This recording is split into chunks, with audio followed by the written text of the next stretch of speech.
Well, we are back, and we're playing Secrets in Green. Just what the doctor ordered, since I was getting a little motion sick. And, this is AVN. I have to say, after last night's visual novel, oh, you got a lot of work to do to be better than that.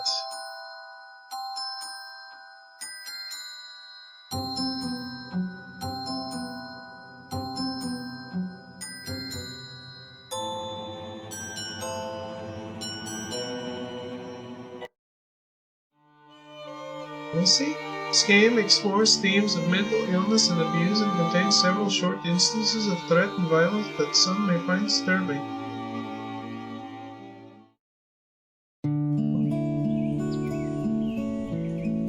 This is the cottage that Father was telling me about. It's bigger than I expected.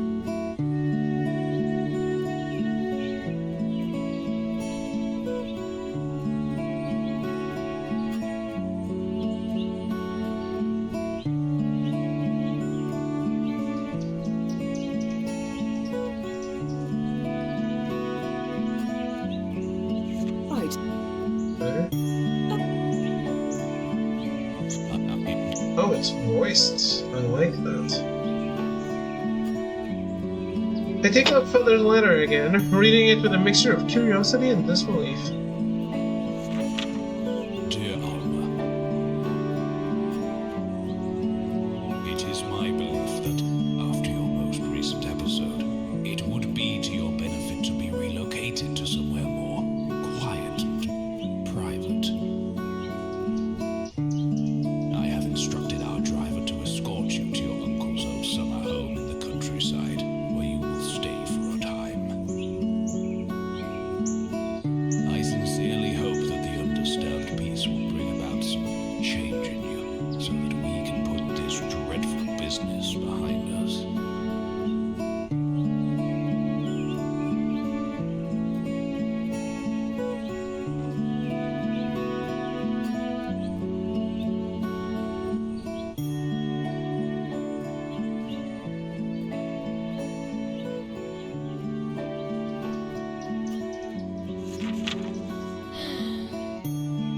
That's me. I'm the dreadful business. As far back as I can remember, I've had what Father has referred to as fantasies. Disturbed dreams, periods of confusion, and compelling realities that have turned out to be not real at all.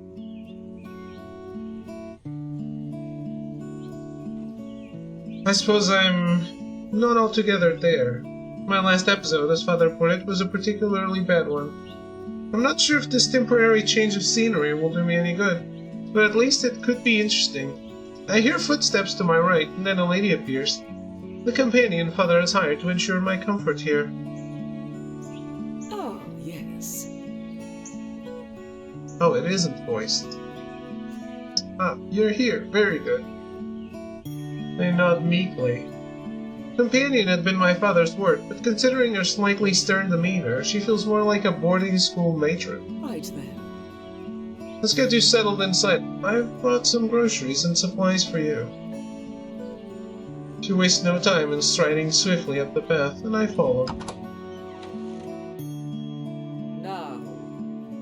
As per your father's request, I'll be checking in on you several times a week to make sure that you have everything that you need. She regards me with a look of someone silently warning a child not to misbehave. So. If you have any troubling thoughts or need anything at all, just ask. Yes. Her face softens ever so slightly, revealing a welcome ray of compassion beneath her disciplinarian front. She turns, adjusting the arrangement of boxes and jars upon the shelves. What do I call you, miss? Oh. She whips around in a startled fashion, as though she'd completely forgotten about this detail. Yes. Mrs. Miller will do. All right. Yes, miss. With a final sweep of the room, she declares herself satisfied. Right then. Have a restful evening. I'll be back to see you soon. She turns to the door before I can reply, so I simply stare at her back. alone.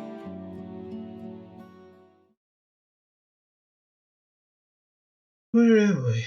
Oh, that's right. In my slumber, I'd forgotten that I came here yesterday. This is going to feel strange for a while. I wash and dress and then feel myself drawn to go outside. It's quite a pretty place, although the garden is a bit neglected.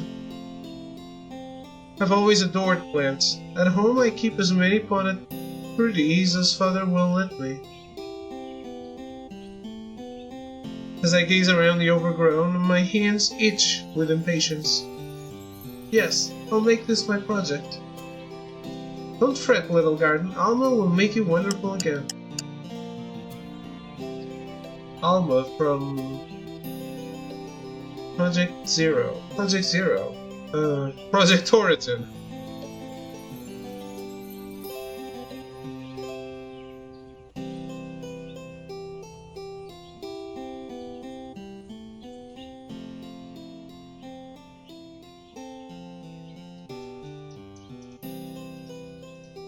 A sprinkle of fresh soil here, a snip to remove those dead leaves. It's probably been hours, but I've barely noticed.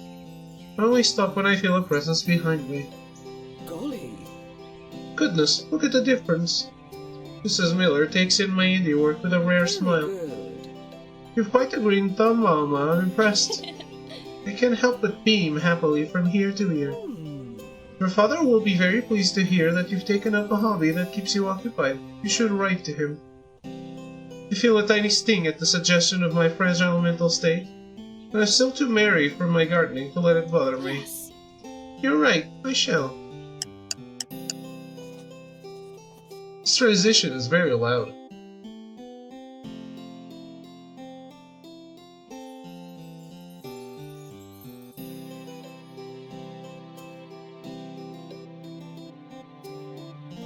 Oh. I'd need to be skipping to get that.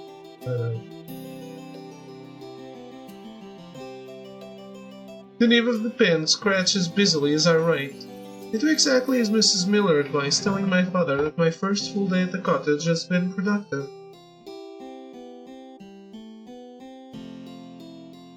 I have enjoyed tending to the garden, and I haven't had any worrying thoughts or feelings.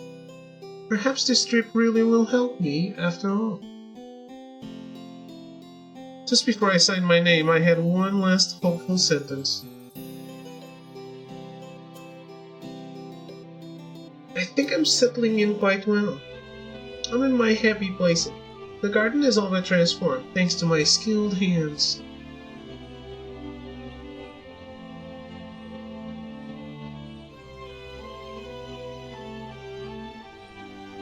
Let's see.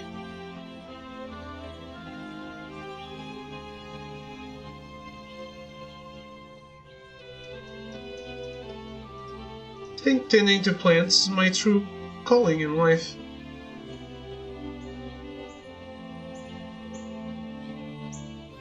Heaving the rake toward myself, I pull away the last of the broken branches, fallen leaves and trimmed ends of grass.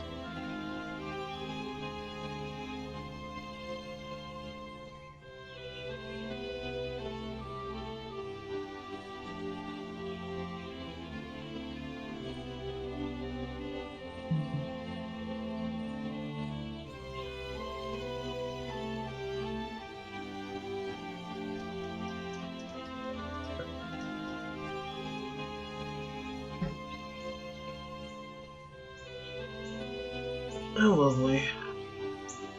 Garden is as an actual walkway now. I follow its vibrant green carpet all the way to the back of the property where a fence stretches across its edge. There's unkempt tall grass on the other side, but I'm gifted one last joy to call my own. A large climbing plant, some sort of ivy, wins its way along the fence. Its wide leaves seem to smile in the sunlight. Oh.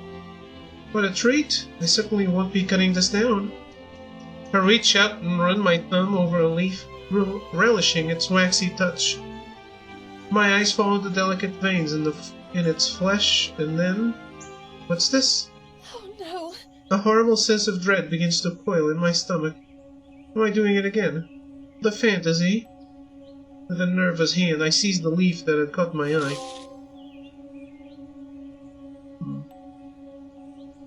Hello? Am I rub my fingers across the word, expecting it to disappear like a phantom. It stays put.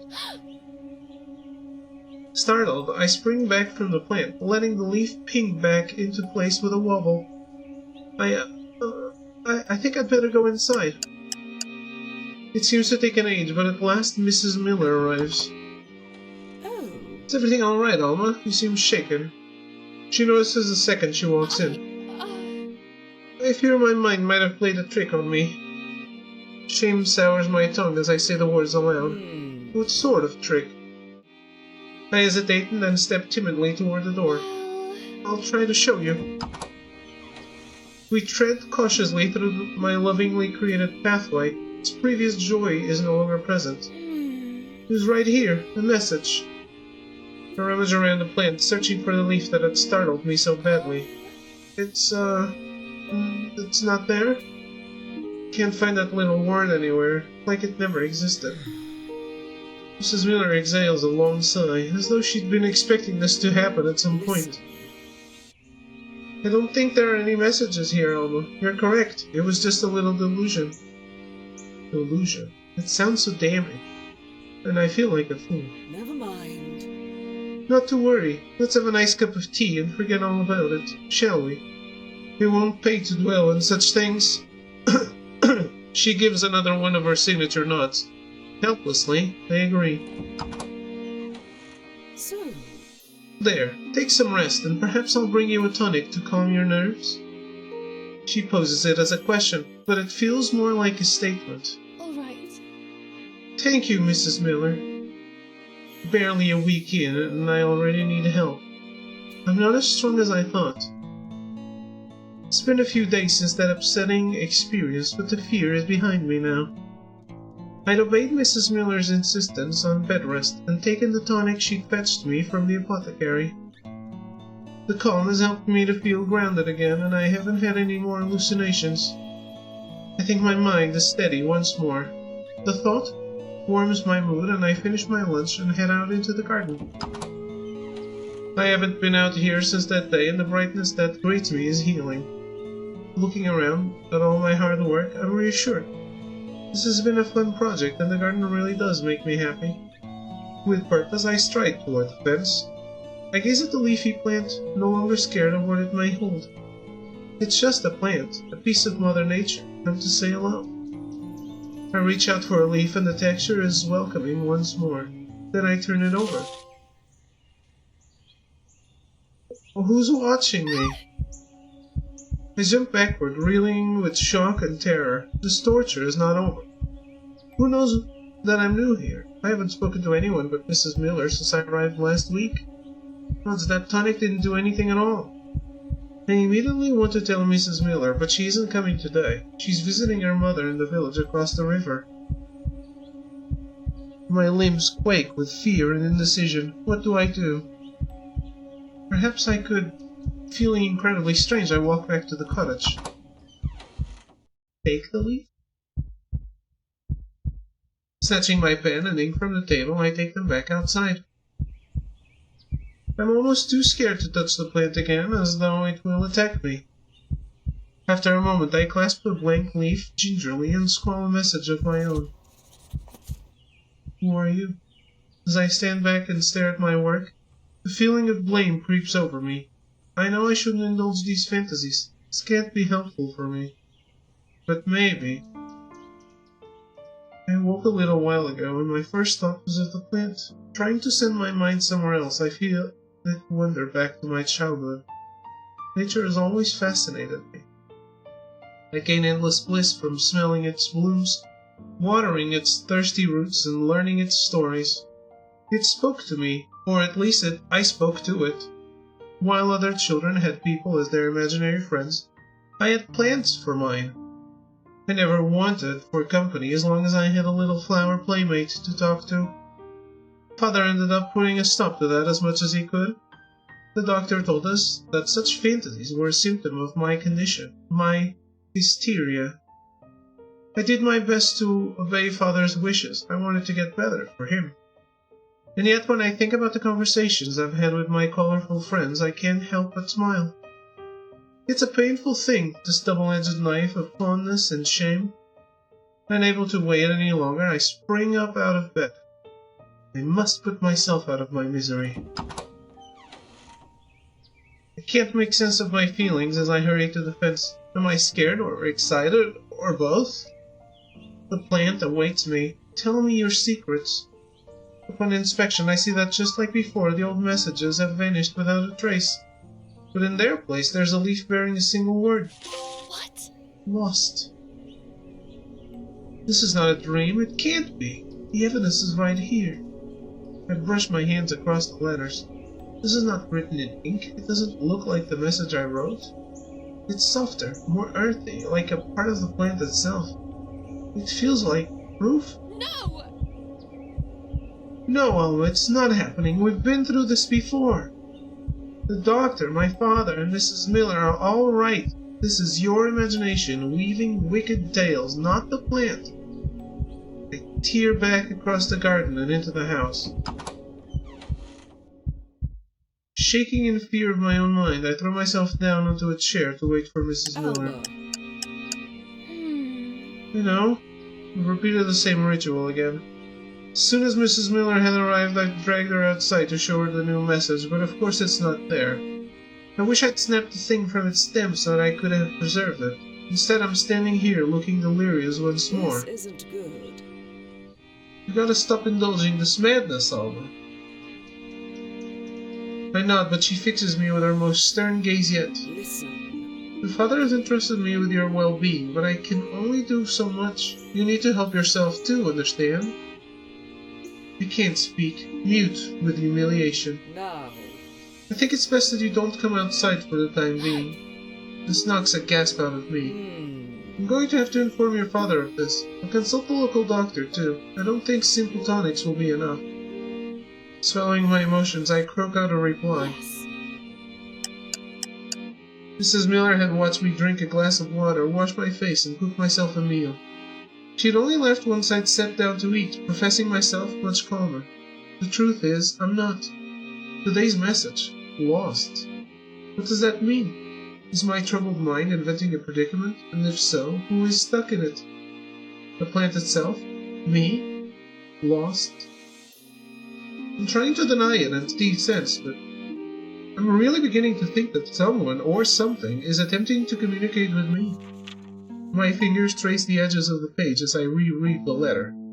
True to her word, Mrs. Miller had told my father all about my misadventure. He had written back to me directly, brimming with lectures and disapproval. Every word I read hurts my heart. He writes as though I'm such a burden, and in honesty I agree with him. I've always caused him so much grief with my troubles. Whenever he'd found a new doctor, place, or practice that may suit me, I'd gone along with it eagerly. I've never wanted to be a hardship to him. I still feel that eagerness now, but it's mixed with, well, what is this that I'm feeling? I think it's frustration. Father sent me here for my own good, but now that I'm all alone in this cottage, this garden I can't even visit anymore, I'm starting to feel trapped. I want to go outside. I want to see the plant and its terrifying leaves. I want to be normal. The paper drifts from my hands as I loosen my grip. Even knowing that I shouldn't, I step outside. The evening air is sweet and cool. The fence glows in the sunset. The ivy leaves are bare, patterned only with earthy veins. Oh. I don't remember bringing my pen outside with me. I don't remember dipping it in fresh ink either. Bemused but compelled, I follow my instincts regardless. You need help. That's what I write across the nearest leaf. The ink pricks sharply against the green, unlike the gentle scrawl of the ivy's messages. Then I turn and leave and do everything in my power to think of nothing at all. The sleep is comforting. My dreams envelop me warmly until I'm not sure why I awake. It's still dark outside. I can't have been asleep for many hours. Wait. That sound, what is it? A distant rustle, so faint I could have imagined it, but it's definitely there. I listen hard until the noise fades away into nothingness. Was it coming from outside? I peer around the door into the gloom. I see nothing out of place. Just a fox, perhaps, or a rabbit. My eyes stray across the garden, landing upon the fence. I shouldn't, but I do. I've never been out here in the dead of night before. It feels shifted, strange. No sound greets me. I reach for the leaf that I'd written on earlier to see if my words are still legible. It's not there. No, it's gone, and there's... Oh God, No. please. No. I was right. What's going on? What is it? I speak aloud into the darkness, touching the plant all over as if searching for more clues. Who's there? What do you need? Who is in danger? My voice quivers with adrenaline as I grow hot with panic. It can't be a hallucination, it's too real. Somebody needs my help. The air fills with the sound of rasping as I breathe hard. It feels like something is coming, like I'm running out of time. Frenzied, I find the leaf with the message again. Fulfilling my previous wish, I rip the thing out and clench it tightly in my sweating hand. There, now no one can dispute it. Without a clue where I'm going, I stumble blindly across the garden and into the road. Where can I find help at this hour? Fueled by a pleasant fervor, I let my feet propel me without thought. A few moments later, I see a house peeping out of the blackness like a beacon of hope. Hey! Help! Please help! I glance fearfully over my shoulder, feeling as though doom is only seconds away. Somebody help me! I'm going to save you. Whoever is out there, I'm coming. Everything went so wrong. When that poor family I disturbed had answered the door, they thought me a madwoman. A policeman had been summoned and he'd taken me away. I ended up in the next town at what he described as a clinic. It had nurses, but not the kind one sees in everyday circumstances. They were the kind who weren't that far removed from prison wardens. I had to wait until the next afternoon to see any familiar faces. Then Mrs. Miller had turned up with none other than my father in tow. That's when I knew it was bad. Father had explained the state of my mind, describing me in a way that made me sound like nothing short of a lunatic. I don't think he'd meant to, but he simply had no kinder words. After hearing this, the policeman was content to return me to his care. I hadn't hurt anyone, after all. The nurses had urged my father to do what had been threatening at the edges of my existence for a long time, to finally send me to a mental asylum and be free of my wildness. I'd pleaded with him not to, and to my great relief he'd taken my side. I doubt it was out of fondness, though. He probably only spared me in the interest of saving face and not dragging our family's reputation any further through the mud. It had certainly seemed that way when he'd come back to the cottage. Father had barked and bellowed at me for what felt like hours. Mrs. Miller had excused herself upstairs on the pretense of folding towels out of awkwardness. I nodded through giant sobs as he'd scowled me. I disappointed him yet again. Fresh tears crawled down my cheeks as I lay curled in an armchair. It's been days since the ordeal, but no matter how tightly I wrap my arms around myself, I still don't feel safe. Opening my fist, I look down at the leaf in my hand. It's crumpled, but that single damning word, yes, is still etched onto its surface. No one had believed me. They'd assumed I'd forged the message myself in order to create fake proof of my delusion. Attention seeker, they'd called me, but I'm not. My hand closes of its own accord, mashing the leaf into a scrunched-up ball. For the first time in my life, I feel angry, not at myself, but at everyone else. I've always understood why my fancies have been cast aside. They encouraged my lunacy, but perhaps now I've been dismissed one too many times. I'm tired of being ignored, or being treated as lesser than others. The pressure builds in my stomach, spreading out across my bones and igniting all of my senses. Determination. Unable to contain it, I let it pull me from the chair. Disobeying my orders, I grabbed my pen and ink and wrenched the door open.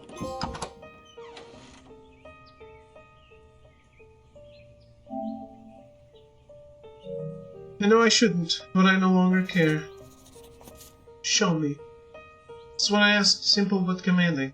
Show me where the danger is. I don't know what will happen next. I just hope I'm not too late. Right then. Alright, Alma, I'll leave you to sleep. Did you take your tonic? Yes. Yes, Mrs. Miller. He nods with satisfaction. She's taken to visiting the cottage more, to keep an eye on me. Tonight it almost feels like she's tucking me into bed like a child. Oh, yes. You should read that again, you know. She gestures at the letter on the table beside the bed. Very good. It shows real progress. It'll keep your faith strong. Go on, look at it once more before I go. I'm not very enthusiastic, but I do it anyway to appease her. Dear Alma, it pleases me to hear that your days have been calm since the incident with the neighbors. Your progress is valuable and must not be underestimated. Mrs. Miller sets her mouth into a thin line of satisfaction as I read. My recent quietness has been taken as improvement. Father has switched back to praising me. Everybody wants me to take pride in his approval, but somehow I can't. He doesn't understand me. He doesn't see me as I am, as I really am. He wants a submissive and obedient daughter with nothing in her head. When I defy that daydream with my hysteria, he treats everything that I say like the ramblings of a silly little girl. Even now in my 20th year, my words and feelings have no meaning to him. It makes me restless. Once I'm finished, Mrs. Miller leaves me to sleep. I'm not exactly tired, though. My senses are too alert. Sighing, I lay for a while, staring hopelessly at the ceiling. Isn't that noise again? What is it? It's definitely coming from outside. I whip the blanket from myself and pat her softly, but swiftly downstairs. Yes, I still hear it. I think the source is beyond the fence. Oh, what made that thumping sound? Who's there? Oh, hello? Silence. Gosh, I just can't riddle this out. Acting upon the only instinct I have, I check the plant for any new messages. Yes, I knew it! The window. I automatically turn and glance back at the windows of my own cottage. It can't be right, though. It must be a different window. But where? I rise up onto my tiptoes, craning my neck to see as far over the fence as I can. I can just make out the shape of something, a small house in the distance. Suppose I have closer neighbors than I realized. This fence seems to separate our gardens. The rustling was definitely moving that way. I rest my heels back down onto the earth with a sinking feeling. Whatever this is, I think it's bigger than me. I don't think I'm clever enough or strong enough to solve this mystery. I drown in the sense of defeat for a moment. Then something else rears its head from underneath. That determination that sparked within me before. That anger. Who is it that decides what I can do? Father? Mrs. Miller? The world? No. It's me. Feeling terribly unlike myself, I seize the top of the fence, doing my best to mentally shake off my usual obedient nature. Pausing, I brace myself for whatever situation I'm about to let myself fall into. Be brave, Alma. Then I haul myself upward and over. My ankle almost rolls as I land. What's this beneath my feet? Looks like coal. It's a pile of coal hiding in the grass. The piece I've picked up smudges its sooty shadow across my fingers. It reminds me of something. Turning around, I grasp a leaf from the ivy and draw a line across its flesh. That's it. This is what the messages have been written in. The plant isn't communicating with me, after all. Someone's been chalking the words onto it in coal and dropping the lumps into the earth below. Fire pulses through my veins at the realization. I may have been wrong about the ivy, but my suspicion that a real person is in trouble seems to have just been proven right. I knew it. Drawing myself up to my full height, I began to stride through the grass. It's like my own garden had been before I tidied it up, except this one is even more overgrown. The long, scratchy fingers of the weeds tickled my legs through my nightdress. I tried to ignore it, wishing that I'd put shoes on. This is it. It looks so normal, just another cottage in a field. I wonder who lives here, and why they're sending messages to a stranger in the middle of the night. Wary of being seen, I start to creep as delicately as possible around the cottage. The windows, that's what I'm meant to be looking at. It's hard to see anything properly in the dark. The little glimpses that I do catch reveal nothing out of the ordinary. My frustration leaks out of me in a quiet sigh. Which window? What am I supposed to do? At a loss, I trample around the back of the cottage. I doubt anything will be back here, but I just want to do something. Then at least I can say that I tried. As I expected, just a couple of barrels standing against the wall. Nothing at all that could... Wait, I see it! A breeze wafts a nearby tree branch. The slice of moonlight that breaks through reflects off the surface of something that I hadn't noticed at first. There's an indent in the soil, a trench almost, and the walls of the cottage continue to stretch into it, below the house itself. Peeking out just below the top of the trench embedded in the wall is a tiny window. This house has a cellar. My guts begin to squirm and I know instantly that this is where I was asked to come. Getting down onto my knees, I crawl as close to the window as I can get and look inside. It's pitch black in there, so identifying anything at all is difficult. All I have is the faint glow of the moon. I can see a room of stone, perhaps a box or two. It's something moving, a small mass rising and falling with the telltale signs of life. My first thought is that it must be a dog or some other beast. What else would be kept away from the main house in a cellar like this? Squinting, I move my body aside to let more of the moonlight into the window. What are you? And the figure turns its head and I see shapes that I recognize. A brow, a nose, a small rounded chin. My heart falls into my stomach. It's a boy.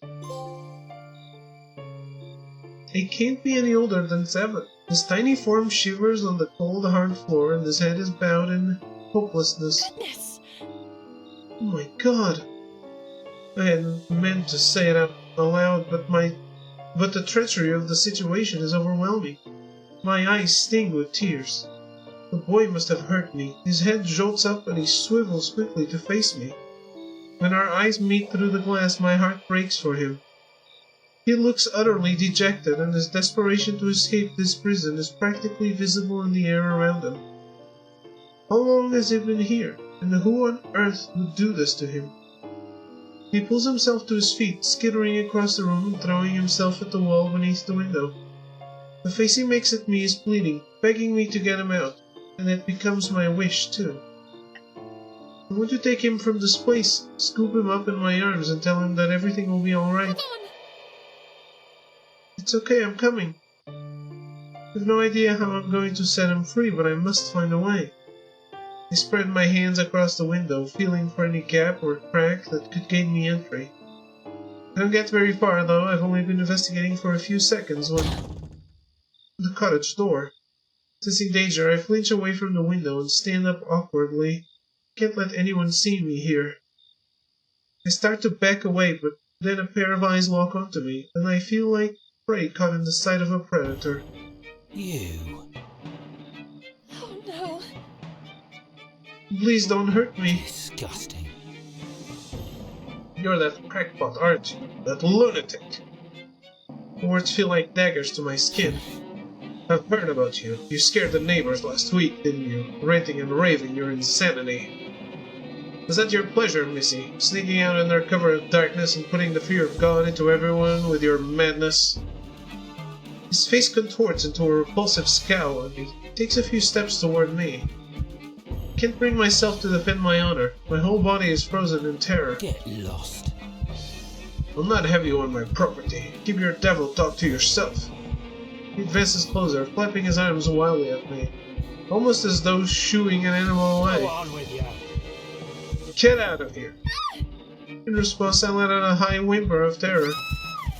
Shocked back into motion, I forced my limbs to carry me across the grass in rapid, wobbly strides. Boy, but I can't do anything now. I have to get to safety. I hear the man chasing behind me, but I don't dare turn to look. I just keep moving. I run faster than I've ever ran in my life, feeling a rush of longing as the ivy-draped fence comes back into view. Almost choking on adrenaline, I leap. He's gone. I can't even think. I just want to get inside. Heaving myself upright, I drag my exhausted body toward the cottage. All I can do for a few minutes is sink down onto the floor, tremble, and gasp for air. What would that horrible man have done to me if he'd caught me? And more to the point, it's clear that he's the one who's keeping that poor young boy locked up. I know it. I bet he wanted me gone so that I didn't see the evidence of his abuse. But it's too late. I know what he's doing. Getting all my discoveries back through my mind, I piece together the mystery at last. The boy must be able to reach that window somehow and squeeze through. He must do this at night when his captor is asleep, or should be asleep. He must inch quietly through the garden, taking a piece of coal from the fire pit along the way. And he must write me messages on the leaves of the ivy, a feeble cry for help. And he must wind his way back just as quietly and slip in through the window, as though nothing had happened. Why would he return? All of this makes sense now, considering what I've seen. But if he can climb through the window, then why doesn't he... Well, I suppose the fence is too high for him. What? He's only a little boy. Even I struggle to haul myself over it. He's perfectly trapped, and his jailer knows it. Everyone can climb the fence. It just takes more effort. It's easier to climb than to get out of a window like that, like what they showed. Whether he knows that he's been sneaking out at night, I can't say. Even still, he's probably entirely convinced of the fact that his prisoner is going nowhere. I just cannot fathom why this is happening, and what that sweet little soul must be going through. He needs to be saved. The agony of it all brings new tears to my eyes. No one deserves to live like that. I just don't know what to do. No one believes a word I say anymore, not after the episodes I've had since arriving at the cottage. Fresh anger burns within me at the thought. It's what everyone's calling them. Episodes. And yet I've just uncovered the truth. I've been right all along. I haven't had a single episode at all. My sight is clear and my reality is real. People just don't want to believe it. No, I'm going to help this boy. I'm doing it, and that's the end of that. But how do I proceed? Should I try to convince Mrs. Miller and my father that my word is reliable and ask for their help, or is it futile?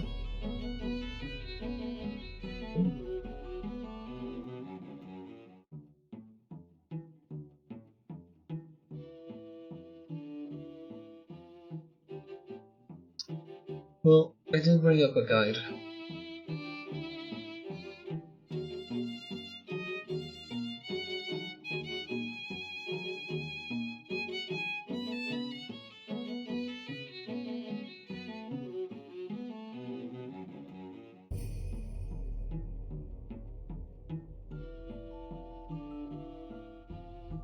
We're gonna tell Mrs. Miller about it.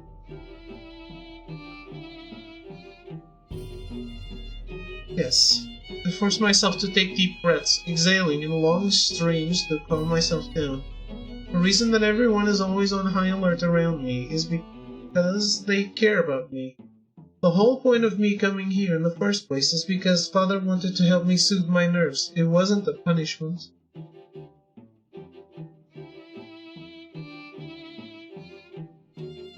He's a hard man, but underneath, there's love. He'd listen to me if I promised him that this business has nothing to do with my condition. I'm sure he would. I'm his only child after all. All right. I'm going to do this. I'm going to show myself to be as collected and rational as anyone can be. I'll tell Mrs. Miller about my findings tomorrow and show her more physical proof that she can't deny. She'll probably write to my father, but that's a good thing. Then I'll be able to show him the evidence too, when he comes to check on me. They'll see, and they'll help. I don't think so. Jiggling with impatience, I almost yelp when I finally spot Mrs. Miller striding up the path. I feel like I've waited a lifetime for her. Oh.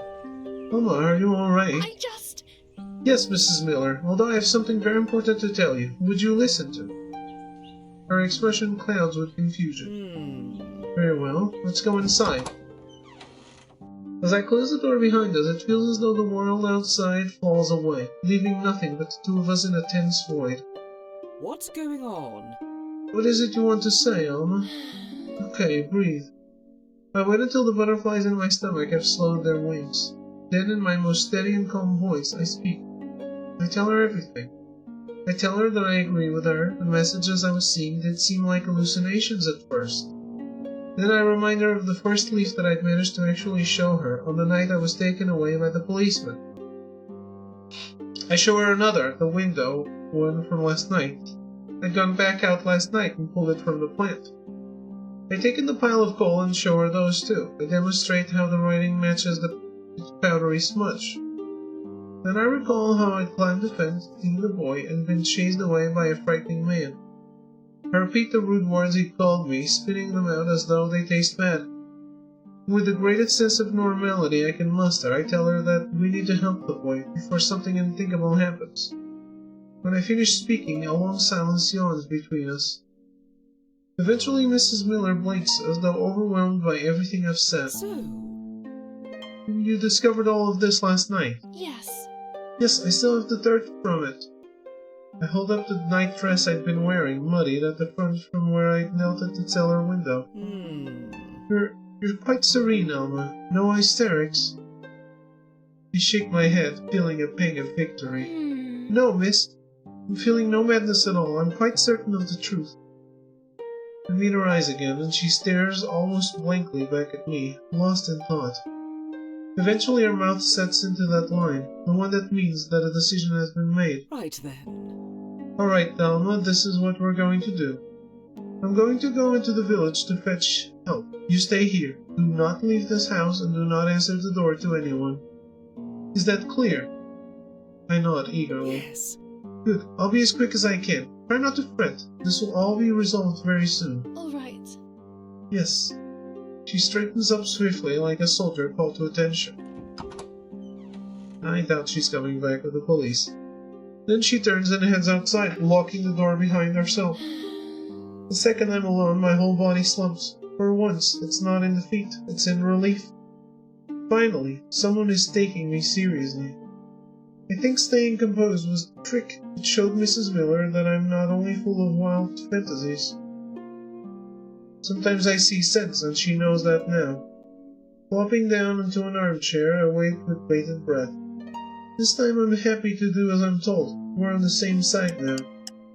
I'm not sure how long I'm left there for, but at last I hear footsteps coming up the path. Multiple sets of footsteps. She really did bring help. Excited, I spring up from my seat like a jack-in-the-box, gazing eagerly at the faces as they enter. Alma. She sounds oddly tired as she says my name, as though she's been on a long journey. Now. You can rest easy now. I've brought you the help I promised. I nod happily.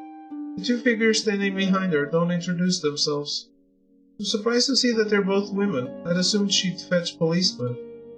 Yeah. Oh? What are we going to do? Mrs. Miller huffs out a weary sigh, looking at me with pain in her eyes. It seems as though she's not going to enjoy whatever she says next. Oh, yes. We're going to take you somewhere new, Alma. Somewhere with the people that you need. What? Sorry? She grits her teeth, her jaw twitching. This isn't good. I listened to your worries and I saw your proof. And this has made one thing abundantly clear. You're not equipped to remain in the outside world, Alma. Your delirium has gone too far. I feel the smile slide from my face and my skin grows cold. She didn't believe. Of course, I haven't been able to contact your father yet, but I believe that he'll agree with my course of action. I shake my head, barely able to comprehend what's happening. Listen. You're going to a new home, Alma. The nurses there will give you everything required to tame your wildness. This is not... Yes. You're going to be safe, Alma. There will be no more false messages. No more imaginary friends, no more confusion. I've tried to speak, but the horror rattling through my bones only makes my teeth chatter. Right then. Now be a good girl for these ladies and be still. There's a carriage waiting outside. At the mention of their presence, the two women, nurses, come alive at last. They stalk toward me slowly, like a pair of lions backing their next meal into a corner. No! Well, don't you see I'm telling the truth? The nurses remain stone-faced and Mrs. Miller looks at the floor, guiltily. I just... Go next door, see him for yourself. My back hits the wall behind me and I realize that I'm trapped.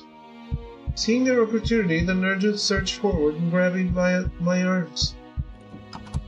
They say nothing as they drag me around the room, edging toward the door, which Mrs. Miller has opened. Hey! Mrs. Miller, please! Hot tears spill down my face as I gaze at her pleadingly. She shakes her head, turning her back and abandoning me. My feet rake up the dirt as I'm hauled out of the cottage. Not too far away I hear the creaking of leather and smell the heavy scent of horses. The carriage will take me to somewhere that I'll never escape from. Please, I don't want this. I feel myself being lifted up and the fire within me gives one last burst of rage. I kick, scream, and wail, clawing at the carriage door, but my anguish is wasted. The nurses are too strong. I watch, distraught, as Mrs. Miller closes the cottage door and I know that I am doomed. Just like that little boy, I'm going to be locked up forever. Will either of us escape? Will we die before we find our freedom? Oh, sweet child, forgive me.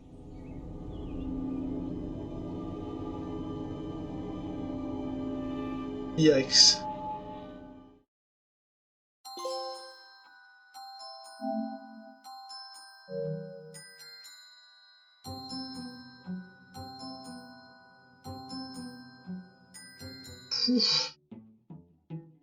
Fun stuff. But a secret. I can't trust them. They don't trust me. If I'm going to help this boy, I need to act alone.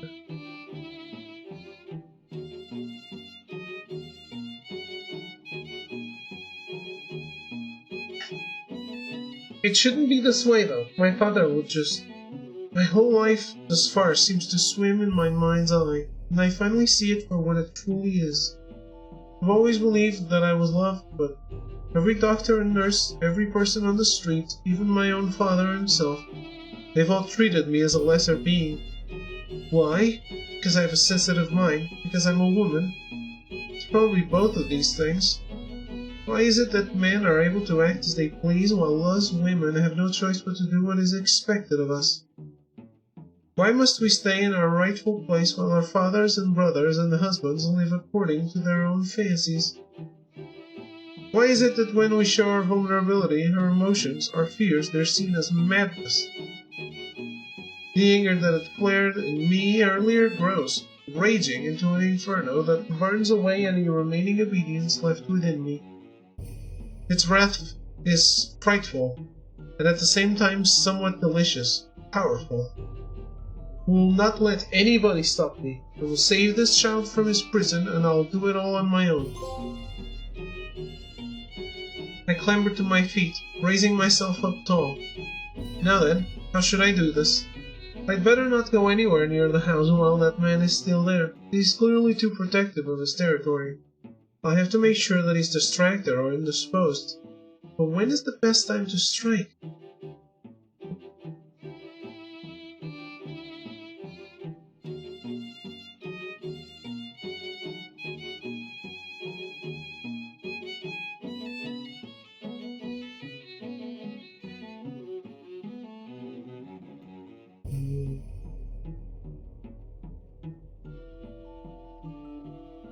Yes, He saw me skulking around his property at night, but surely he wouldn't expect a thing during the daytime. It's a little risky, but it's unexpected enough that it just might work. Alright, what sort of distraction can I make? Something that will lead him away from the house. Threading across the kitchen, I open the pantry door and scan the shelves for what I hope is there. Flour, eggs, butter, sugar. Good, I can get started right away. Rolling up the sleeves of my earth-stained nightdress, I get to work. It may be goodness knows what hour of the night, but I'm baking a cake. Mrs. Miller turns wide-eyed with surprise when she walks in the following morning. I'm sure she didn't expect to see me dressed in my finest clothing with a large Victoria sponge cake dominating the kitchen table. Golly. Why, is it someone's birthday? There's a chuckle in her voice. I want to smile back, but I don't. Instead, I take a steadying breath and begin the act that I've been rehearsing all morning. Well, Not quite. You see, Mrs. Miller, I've come to a realization. Oh. Recently I've noticed I hesitate for dramatic effect. I know that my delusions have been bothering people. I disturbed that poor family in the middle of the night, and now that I'm looking back on it, I feel dreadful. That's not all. There was an evening when I wandered into next door's garden. Mrs. Miller's brow creases, and I shriek a little in false shame. I'm sorry that I didn't tell you. I think I startled the man who lives there. Alma. You're... yes. I know, I've been a nuisance, and I'd really like to make up for it. I've reached a sort of clarity in the last few days, and I truly see the error of my ways. Her eyes narrow in scrutiny as she tries to read my face. If I could be given a chance to make amends with the neighbors for my behavior, it would bring me great relief. I gesture toward the fluffy, inviting cake on the table. So I bake the Victoria sponge, and I'd be delighted if we could invite them all for afternoon tea. Mrs. Miller seems quite taken aback. She gazes between me and the cake, as though trying to solve a particularly difficult puzzle. Then she shakes her head in disbelief. Well, I hadn't foreseen a change like this, Alma. It's quite noble of you to want to apologize. Are you sure that you'll be alright, inviting strange people into your home? I understand why she asks this. I probably seem quite prone to hysterics, especially when things change. Yes. Yes, I'd say so. Besides, you were a stranger at first, but I'm quite comfortable with you, Mrs. Miller. The thinly veiled smile peeks out from behind her stern expression, and I grin inwardly to myself. Flattery always works. Very good. Well then, I suppose we should set the table, shouldn't we? This time I allow myself to beam excitedly at her. Yes. I think I'll walk along to the neighbors myself to invite them. It might set things off on an unsteady footing if they see you straight away. A comment like this shouldn't hurt me, but in my determined state, it doesn't. All right. Yes, miss, I'll stay here and get everything ready. She leaves, and my nerves jolt as I race to the cupboard to fetch the plates and teapot. Now then, Mr. Neighbor, let's see you stop me from rescuing your hostage while you're sitting in my kitchen stuffing your dirty mouth with cake. Strange. I've been using my formal apology as an excuse to bring everyone here, but now that I've said it, I feel quite good about it. The family whose door I had hammered on were the first to arrive. Mrs. Miller and I had laden them with generous slices of cake and steaming cups of fragrant tea. I'd played my remorseful little girl role very well, but when the family had forgiven me gracefully, I'd felt a real pang of gratitude. Forgetting about my plan for just a moment, I smiled thankfully at them for being so patient with me. Mrs. Miller then stands up to answer the door.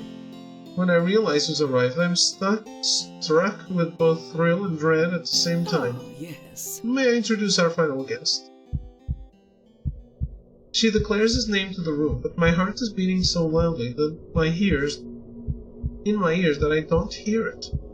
Even in the daylight, the man seems to radiate threat. He looks extremely uncomfortable as he slides up to the table, taking a seat, nodding to everyone in reluctant greeting. All at once, I want to rise from my chair and strike him.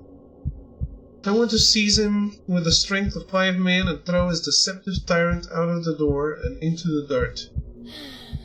But I breathe, and breathe, and hold it all inside. I wanted to extend my... Just say it, you don't have to mean it. Well... Sincere apologies for roaming on your property.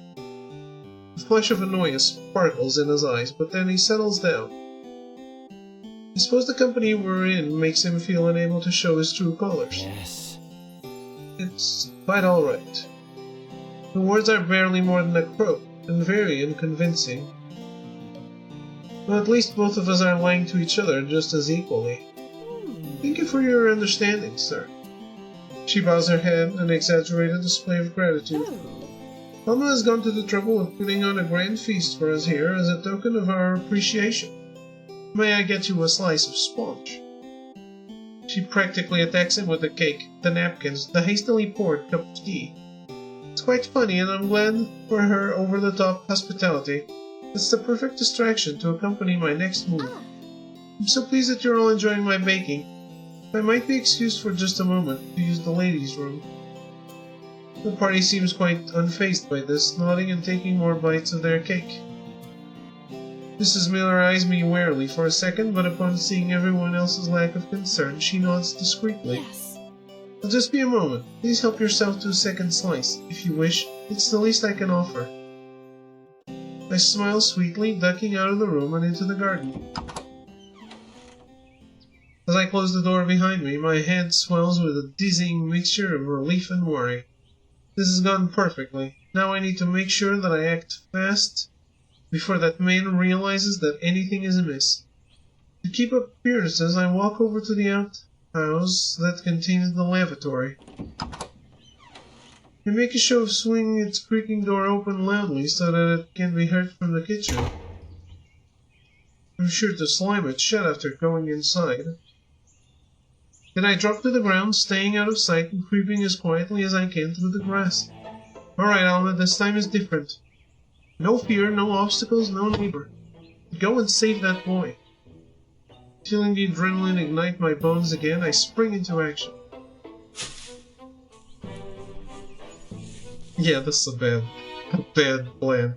The cottage looks deceptively innocent in the light of the sun. Peter and its owner is far from innocent.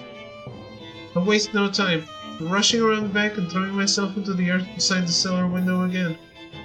This time the boy is easily visible in the daylight streaming through. The poor thing is asleep by the looks of it. His chest moves gently as he breathes, slumped on top of a thin, threadbare blanket on the hard floor. Hey! I've come back for you! I tap impatiently on the glass, hoping that I'll awake him. Can you hear me? I don't want to raise my voice too much, but he doesn't stir. Puffing in frustration, I pull myself upright. If I can't wake him up, then I'll have to go to him. I circle the house looking for anything that might enable me to get inside. It seems hopeless for a moment, but then I spy the smallest window by the front door, cracked open by a tiny sliver. Ha! What a buffoon! You'll regret that. Diving at it, I pry the window open to its full extent. It's not the most generous gap, but it'll have to do. Cursing myself for having worn so many petticoats, I squeeze and contort my body awkwardly as I try to slide myself through. I have to swallow the urge to cry out as the wooden frame and metal bars dig into my flesh. Then, with a rush of blissful relief, I crash onto the floor of the room below. For a second, I'm stunned. Standing here in this unfamiliar room feels oddly terrifying, probably because I'm absolutely not supposed to be here. Right, the cellar. I've got to find it. Moving carefully through the house, I search for stairs going downward. I feel as though I'm getting lost in a maze, staggering around without a clue. Eventually, though, I find the staircase of the house. One flight leading upward to the bedroom, and another leading down into the depths. That's it. My echoing footsteps seem to chime a warning as I descend into the bowels of the house. With every step, my dread rises. At last, I reach the solitary cellar door. The sight of the heavy padlock securing it shut makes me feel sick. Such a brutish measure against such a small, harmless little boy. Well, I'm going to need a key for that. Dashing back upstairs in a hurry, I return to the dining room and search around. He could keep the key on his person, but he might also stow it away somewhere secret. If it's here, I'll sniff it out. Minutes of rifling through books, opening drawers, and peering behind curtains reveals nothing. To make things worse, my ears pick up on a distant knocking sound, followed by Mrs. Miller's loud, concerned voice. What's going on? Alma, you've been in there for quite some time. Is something the matter? Oh no. Tim, I'm about to notice that I'm gone. Scrabbling around in a frenzy, I hear myself gasping hoarsely as my search becomes desperate. Please just let it be here. Something tripped me as I passed over the rug. Oh. The corner I'd fallen over is flipped up to reveal a chunky key that was hidden under its thick weave. Snatching it up, I fly back down the stairs with as much speed as possible. I slot the key into the lock. It takes considerable force to make its tight, unforgiving mechanisms bend to my will. There. Inside of the dank, lonely cellar is so much more horrifying from the inside. There's almost nothing here. A couple of boxes, a set of cold, lumpy cobbles paving the ground, and a tiny, malnourished, innocent little boy crumpled at my feet. Goodness. Oh, child, wake up! I kneel at his side, shaking his skinny body and trying not to lose myself to despair.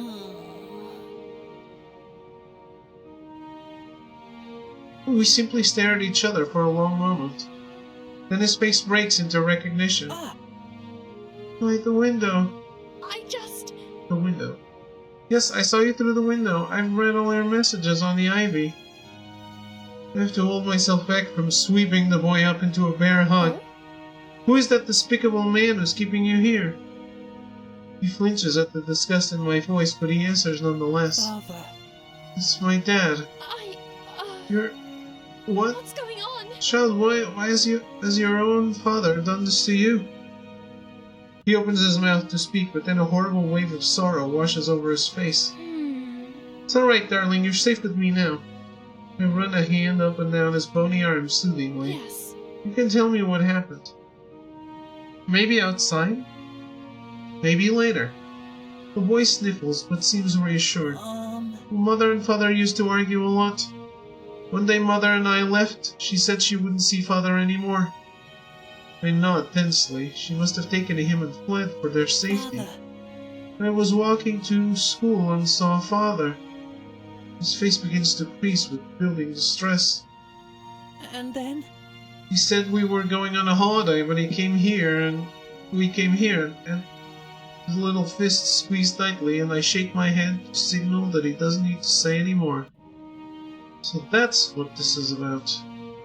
That bully couldn't handle the shame of his wife and child having left him, so he took his son. He abducted him. Kidnapped. There's no innocent way to say it.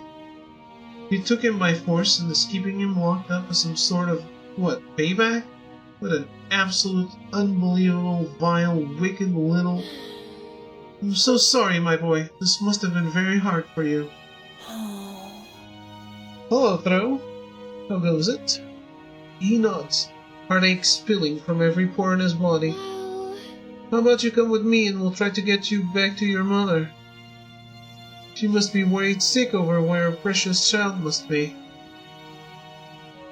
Tired? What have you been up to? It goes well. Just rescued a boy about to be locked up alongside him or something. Really? I clasp his tiny little hand in mine. yes. Let's get away from here, to somewhere safe. The police will find your mother and take you back to her. A glimmer of hope shines in his eyes, and it warms my whole being. He nods with a whimper, and together we turn to leave the cellar. I feel my chest flutter with new excitement. This nightmare is almost over. All that's left is to sneak back through that window in the dining room and run to the center of the village for help.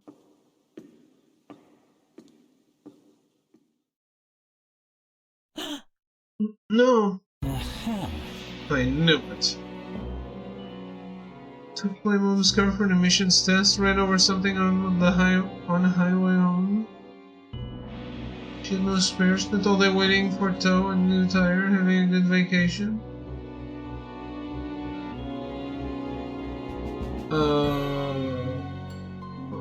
ran over something. Like a person?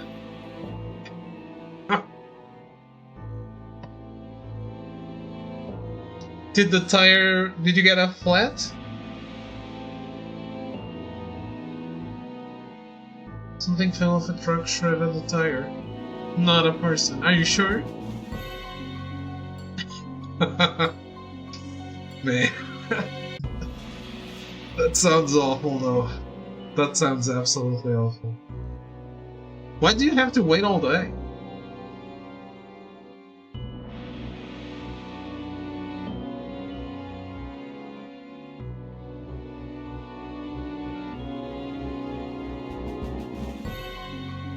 Well, I can tell you that the news you missed, fireplace that took me to, was packed. What?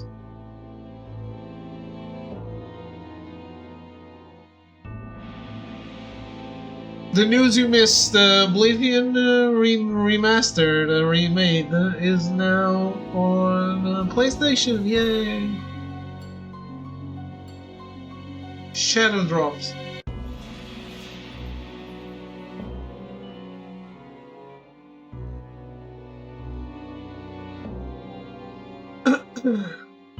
You any interested in that?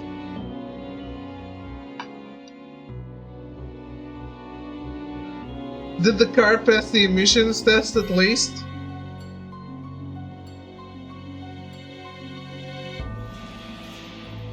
Seen a bit of it? Worst kept secret ever? Looks every bit as jank as it originally was. Yeah, I don't know. I haven't seen it at all.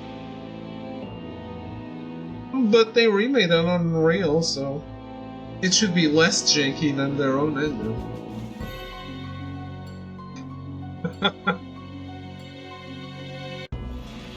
I knew it. The rest of his voice bounces off the wall, filling the room with a hideous rumble. You. Clever, clever girl. But not clever enough. He smirks darkly at me like the villain that he truly is. Mother? Quiet, boy. The child buries his face into the side of my dress, fearfully. Think you can pull the wool over my eyes? Think again, you despicable creature. He grins at his own insult, taking a step towards us. I expect terror to flood my senses, choke me and freeze me in place. Instead I feel the fiery blaze of defiance. No! Leave us alone! All three of us flinch in shock at how loudly and brutally my voice had leapt from me. Hey! You have no right to treat your son this way. Your son! Watching some of the comment, it's the same floaty Jane comment, but as the comment always is. Really? They said they remade it to be more like Dark Souls.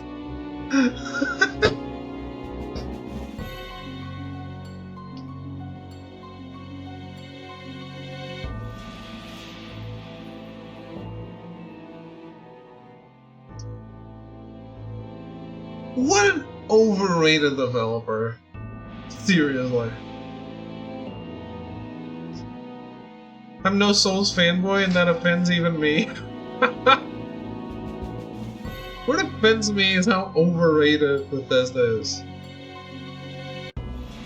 Look, their writing is cool. I like their writing, I like their quests. That's it.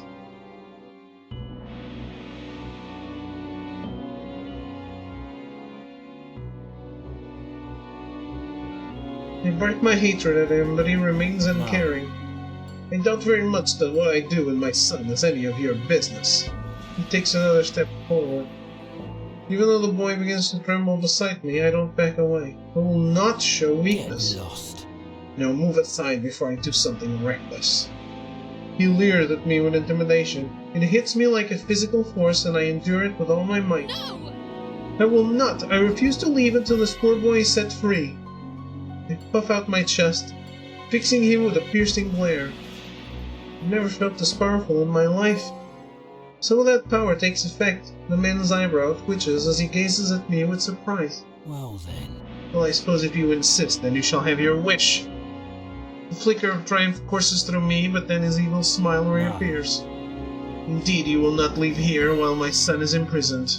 In fact, you will not leave here at all.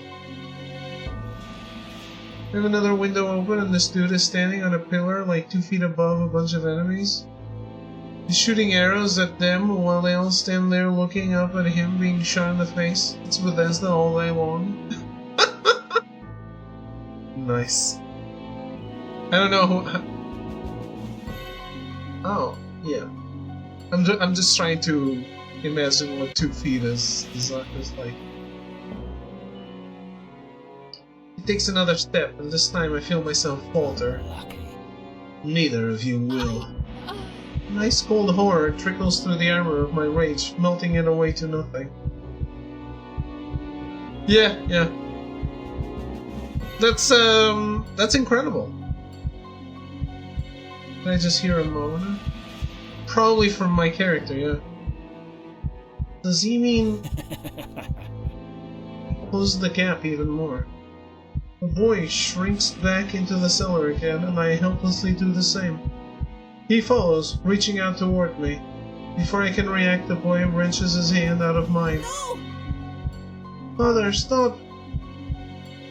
He darts between us, grasping his father's arm with both of his feeble hands. The man scowls at him with the ugly malice in his face. Do not interfere! He pulls his arm away, but the boy pushes against his stomach instead. Please! With an almost demonic roar, he picks his son clean off the floor. To my absolute dismay, he throws the boy's frail body across the cellar. It lands with a sickening crack on the cobbles. No! What have you done? I can barely finish my sentence before a force overwhelms me. Claustrophobic, crushing vice grip at my throat. Get you. Not nearly as much as what I'm about to do to you. He snarls the words into my face, his hot spit flecking my mouth. My fingers try to remove his hand from my neck, but they're drained of all their strength. He then thrusts me away from him, letting me stumble backward and collapse in a heap on the ground. I can only reel in shock and grieve the loss of the confidence I'd had only moments ago. It was so close. When I look up again, the man is towering over me with something in his hands. As my confused brain can recognize what it is, I know that my fate is truly sealed. Goodbye, you filthy little meddler. He raises the axe with both arms. I stare up at it, my vision blurry with tears. I'd seen it earlier. It's been leaning against the wall right here by the cellar door this whole time. If only I'd gotten to it first. I swivel my head just enough to catch sight of the boy. He's spread out lifelessly on the floor. Although I can still see him breathing, he must be unconscious. When he wakes up, if he wakes up, you'll see that I failed him. He'll be trapped in this godforsaken place forever when I could have set him free. The axe slices through the air like a swooping bird. I finally found my voice in this world, but I paid for it with my life.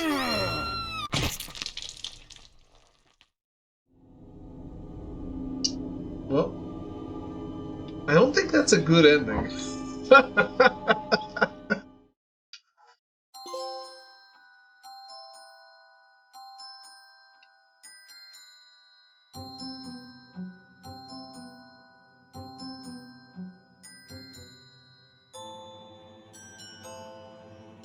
Got it. Get the X on the next route.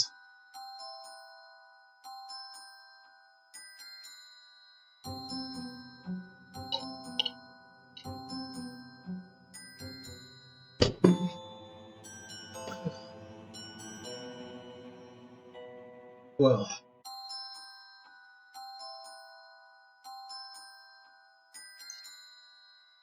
I know it's still a little early, but I do have work tomorrow, like I said, so I think I'm gonna go. We got 2 bad endings in this. I think 2 out of 2, but I'm not exactly sure.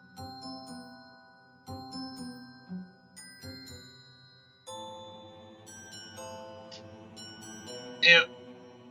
Thank you, thank you. I'm not very excited. I have a photo shoot, but it's very early for a shoot in the daylight. It's sunny again, and I think the sun will be too strong to shoot in the daylight. When you shoot outside in the summer, spring time, the sunny times, you have to be really, really early or late. You can't do it at 2 p.m., which is when I'm doing it. Who scheduled it? The models. And I really argued against it. But they were like, nope, this is the only time we can do it, and don't worry, there's plenty of shade. And since I don't know the place, I'm like, okay, so be it. If it turns out shit, it's not my fault.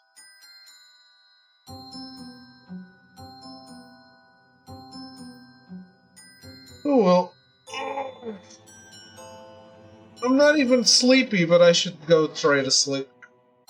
I bet I'll be awake for as long as if I streamed up until 6.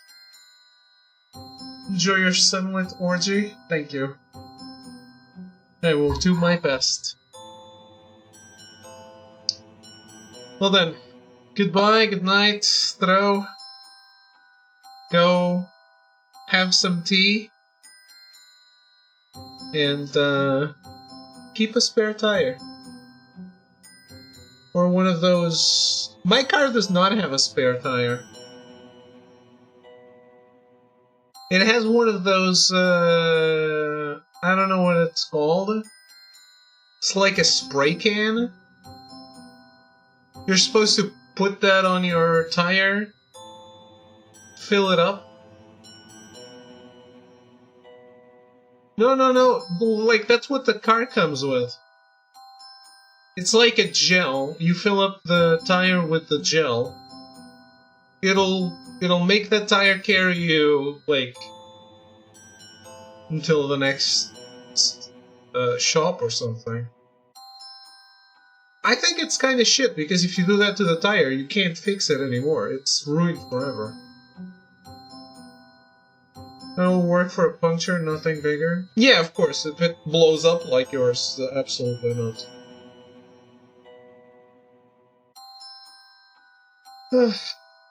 I think a spare tire is a better idea, honestly, but my car does not have a place for it.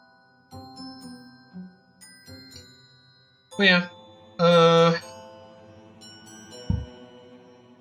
Let's hope I never need it. Goodbye, good night. Thanks for watching.